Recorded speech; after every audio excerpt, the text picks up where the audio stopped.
Drop it.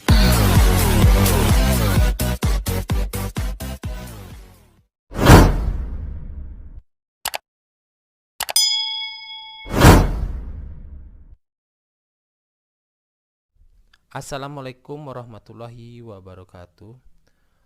Kesempatan kali ini saya ingin menjelaskan bagaimana sistemnya waktu melaksanakan ujian pretest PPG dalam jabatan pada tahun 2022. Nah, ini seleksi akademik PPG dalam jabatan berbasis dalam jaringan domisili tahun 2022. Nah, ini pada pretest tahun 2022 ini sedikit berbeda pada tahun-tahun yang sebelumnya. Kalau saya perhatikan ini tidak jauh berbeda dengan sistem UP pada tahun 2021. Nah, ini sistem ujiannya ini yang disampaikan oleh Dr. Restu Widiatmono SSI MSI. Nah, jadi yang perlu kita siapkan pada pretest ini yang pertama adalah fakta integritas. Nah, ini fakta integritas nanti bisa Anda download pada deskripsi saya. Ini nanti akan saya tautkan. Nah, ini pada fakta integritas kita cukup menuliskan nama dan nomor peserta. Nanti ini sudah kita tanda tangan di bawahnya. Nanti kita kirimkan ke pengawas. Tentunya nanti pengawas akan meminta yang ini. Nah, ini adapun poinnya ada 5 poin yang perlu kita taati. Nah, berikutnya kita lanjutkan. Nah, berikutnya, nah ini sistemnya bahwa penyelenggaraan pretest PPG pada tahun 2022 yang penyelenggaranya adalah 2 perguruan tinggi yaitu UNY dan UNES. Nah, ini coba kita lihat skemanya. Ini adalah server soal. Ini jadi yang dikelola oleh UNY dan UNES. Nanti untuk pengawasnya pun yang mengawasi adalah dari dosen UNY dan dosen UNES. Ini tidak jauh berbeda dengan UP pada tahun 2022. Ini sistemnya nanti pengawasnya. Nah, pengalaman pada UP tahun 2021 kemarin ini dikelompokkan dalam bentuk WA nanti dalam satu ruangan atau dalam satu kelompok WA ini biasanya sekitar 20 orang, nanti akan masuk pengawasnya 1 orang. Nanti sebelum ujian akan ada simulasinya sekitar 2 hari sebelum hari H. Nah, kita lanjutkan. Nah, ini ketentuan untuk ujian. Jadi peserta wajib memenuhi ketentuan dan persyaratan perangkat seleksi akademik PPG dalam jabatan berbasis daring domisili. Ini jadi peserta wajib memenuhi ketentuannya. Yang kedua adalah peserta wajib memenuhi persyaratan jaringan internet. Jadi yang jaringan internetnya harus lancar. Yang ketiga itu peserta wajib memenuhi tata tertib pelaksanaan ujian. Ini tata tertib pelaksanaan ujian. Nah, yang keempat, nah ini yang perlu. Aplikasi ujian di sisi peserta menggunakan aplikasi SEP atau SEP Exam Pro. Nah, ini berikutnya instalasi SEP dan file konfigurasi SEP sepenuhnya menjadi tanggung jawab peserta. Nah, ini tanggung jawabnya adalah peserta yang bertanggung jawab penuh. Nah, kita lanjutkan. Nah, ini pengawas ujian. Jadi 3 tugas utama pengawas. Yang pertama adalah mengkoordinasi dan memastikan peserta siap ujian. Yang kedua yaitu melakukan pengawasan ujian. Nah, yang ketiga adalah membantu masalah teknis peserta.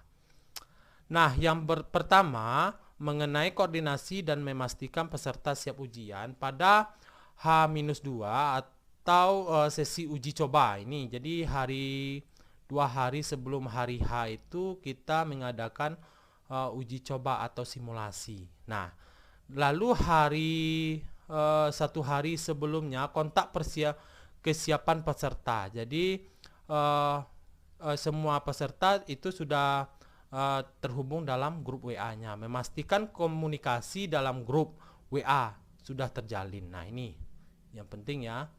Jangan sampai pada 1 hari sebelum pelaksanaan belum bergabung ke grup WA-nya.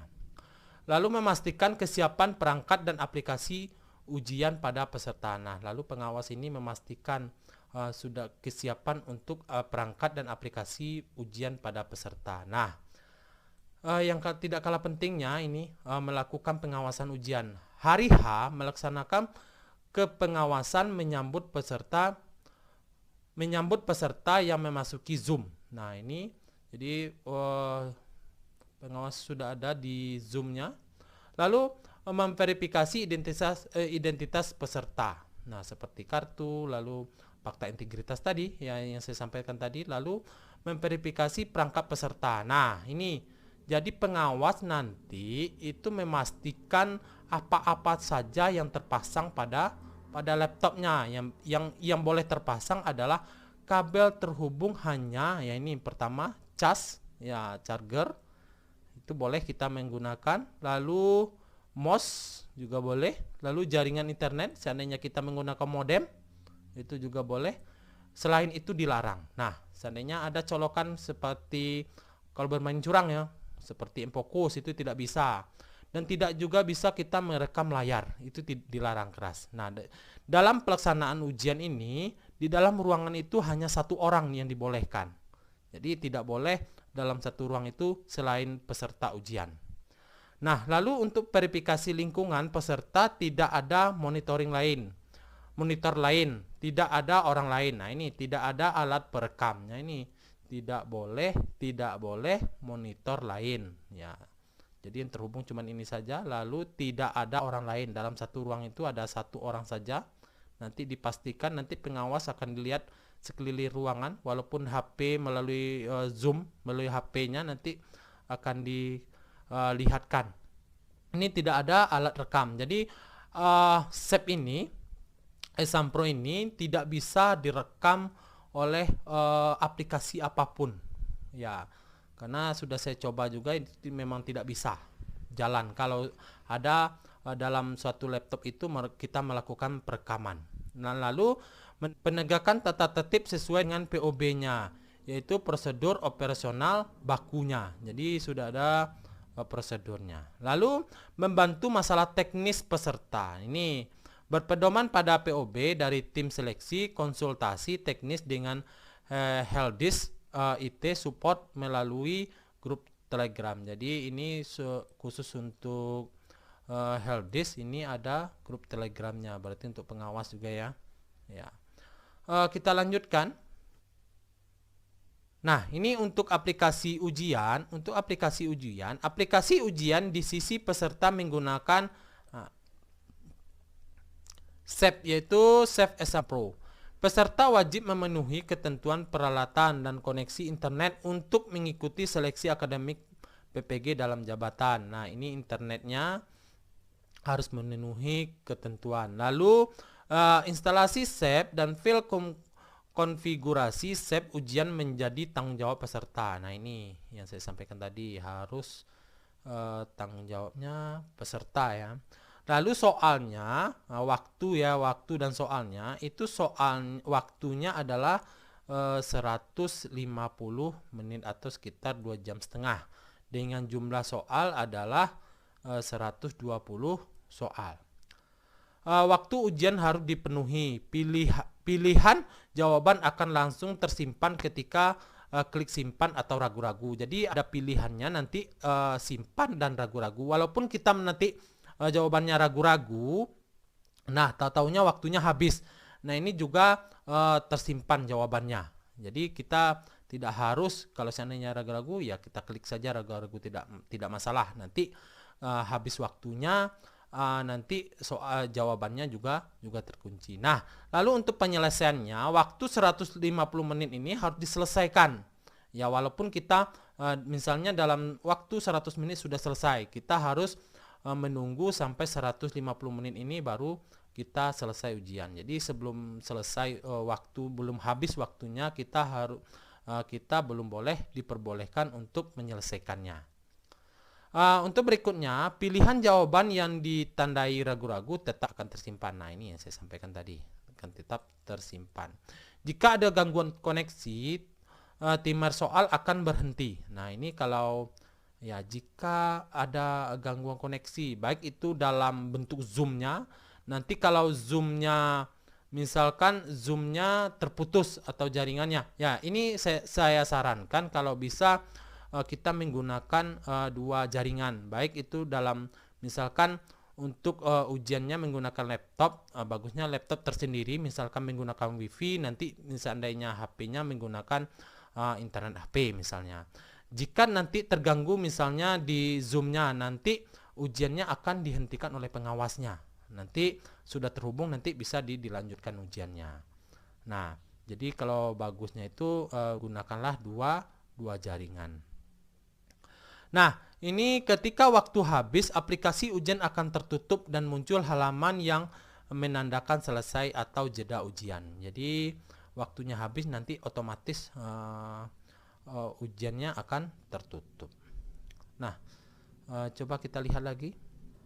Nah, sebelum kita melaksanakan ujian, ini ada prosedur pelaksanaan uji coba seleksi. Nah, sebelum 2 hari sebelum pelaksanaan itu ada uji coba. Yang pertama adalah prosedurnya ya, peserta telah menyiapkan perangkat dan aplikasi 30 menit sebelum jadwal uji coba. Nah, 30 menit sebelum uji coba dimulai, kita harus masuk dulu ke dalam Zoom. Berikutnya adalah peserta menerima undangan masuk ke dalam grup WhatsApp ya, dari pengawas dan merespon komunikasi dari pengawas tentang kesiapan perangkat dan aplikasi.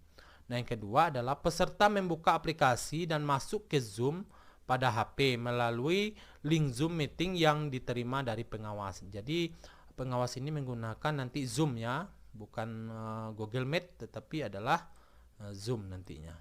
Nanti link Zoom-nya akan dikirim melalui WA Group. Nah, ini.